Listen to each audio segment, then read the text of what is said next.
பிரியமானவர்களே, இந்த வேளையிலே கர்த்தர் நம்மோடு பேசுகிற வார்த்தை என்னவென்று தியானிப்போம்.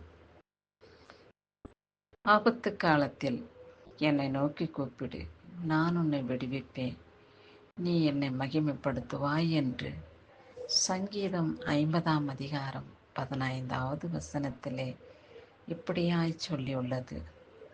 நாம் ஆபத்து நேரிடுகிற காலங்களில் மனிதர்களை ஓடி நாடி நம்முடைய சூழ்நிலையை மாற்றும்படியாக அவரிடத்திலே எதிர்பார்ப்போம். அவர்களுடைய உதவிக்காக நாம் ஆவலோடு காத்து கொண்டிருப்போம்.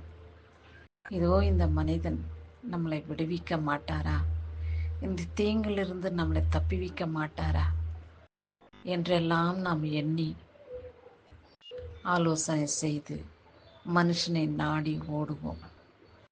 ஆனால் அவர்கள் ஜீவன் அவர்களோடு இருக்கிறது கர்த்தருடைய கிருபை. ஒரு சமயங்களில் அவர்கள் நமக்கு உதவி கூடாதபடி அவர்களுக்கு சூழ்நிலை மாறிவிடும். என்ன செய்வேன், நான் வந்து உனக்கு உதவி செய்யலாம் என்று நினைத்தேன், ஆனால் என்னுடைய நிலைமை இப்படி மாறிவிட்டதே என்று உங்களிடத்தில் புலம்பி சொல்லக்கூடிய வார்த்தைகளாக மாறிவிடும். ஆமாம், கர்த்தர் சொல்லியிருக்கிறார், மனுஷனை நம்புவதை பார்க்கிலும் கர்த்தர் பேரில் பற்றுதலாயிருப்பதே நலம். பிரபுக்களை நம்புவதை பார்க்கிலும் கர்த்தர் பேரில் பற்றுதலாயிருப்பதே நலம் என்று சொல்லியிருக்கிறது. இது நாசில் சுவாசம் உள்ள மனிதர்கள் நம்மை கைவிட்டாலும் கர்த்தர் நம்மை ஒருபொழுதும் கைவிட மாட்டார். அவர் அண்டையிலே நம்மை சேர்த்து கொள்வார். என் மகனே, என் மகளே, உனக்கு ஆபத்து நேரிட்டதா, கலங்காதே, என்னை நோக்கி கூப்பிடு, நான் உன்னை விடுவிப்பேன் என்று சொல்லுவார். இப்படி சொல்லக்கூடிய தெய்வம் யார் என்று பார்ப்போமானால், இயேசுப்பா தான் அந்த வார்த்தையை சொல்ல அவர் மனமிறங்கி நம் மீது அன்பு வைத்து கரிசனை இருதயத்தோடு நம்மளை அரவணைத்து நம்முடைய துக்கத்தை மாற்ற அவரால் தான் முடியும்.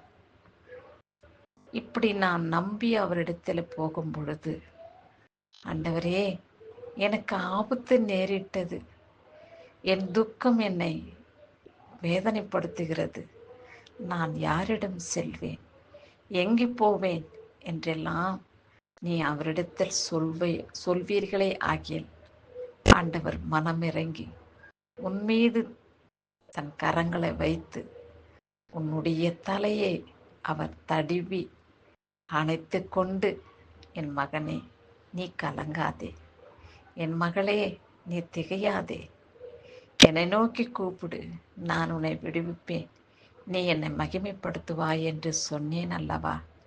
என்னை நோக்கி கூப்பிட்ட உன்னை நான் கைவிட மாட்டேன் என்று நம்முடைய சூழ்நிலையின் நிலைமையை மாற்றி அவர் நம்மை ஆசீர்வாதமாய் ஆபத்து காலத்திலே நம்மளை தப்புவிக்கிற தேவனாய் அவர் நம் வாழ்க்கையிலே கடந்து வருவார்.